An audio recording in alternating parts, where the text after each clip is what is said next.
The U.S. debt has been a big topic of discussion this week in the mainstream media. Republicans and Democrats have been meeting to come to an agreement to, once again, raise the debt ceiling and kick the can down the road. But the part that's most important, people don't really seem to understand, is the fact that we can raise the debt ceiling all we want. We can even do away with it entirely, but we still have to have entities that are willing to buy our treasuries and loan us the funding that we need to operate. This is probably the most important part, but also the least understood by most consumers. For years, we've been going into massive debt by selling treasuries to foreign countries like China, Japan, and Russia. At this point, foreign countries now own more than 40% of our debt. In fact, China alone owns more than $1 trillion worth, but the question that lingers is, will they continue to buy? If China really wants to shake up the trade war by selling off a vast accumulation of U.S. treasuries, it has the power to do so.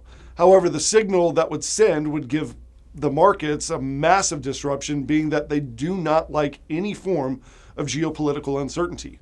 And the decline in demand could have a deeper effect on interest rates and the economy as a whole.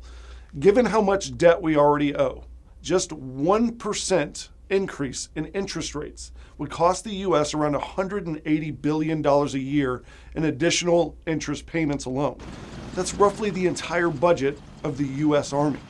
So we have to start paying attention to what countries are starting to do with their U.S. treasuries, because over the last few months, many of these countries have been actually dumping them, not buying them.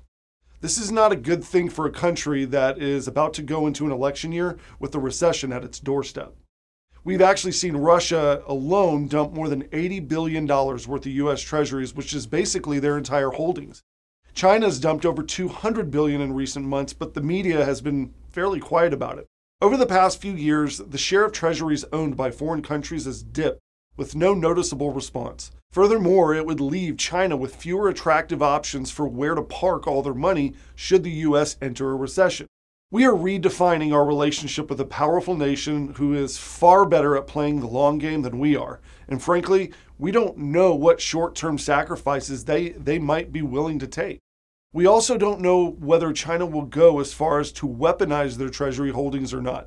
Just a discussion of these scenarios shows that we need to be much more vigilant when it comes to our weaknesses when negotiating with other countries. And our national debt is one of the biggest weaknesses that we currently hold. It's not a comforting thought to know that countries like China hold this type of power over the United States, and many believe that this type of weapon is much more dangerous than any type of nuclear weapon or army. In light of all this information, I urge you to take action today by getting U.S. Money Reserve's In-Debt and Out-of-Time report. It has a lot of really good in-depth information in regards to long-term wealth protection and the value of your dollar over time and what you can do to help better protect your portfolio. So please call the number on your screen or click on the link below to get your copy today. Feel free to comment and share this video if you find this information useful. If you're watching us from YouTube, please subscribe to our channel so that you don't miss a single episode. I'm U.S. Money Reserve's Patrick Brunson, and thank you for watching Market Insights.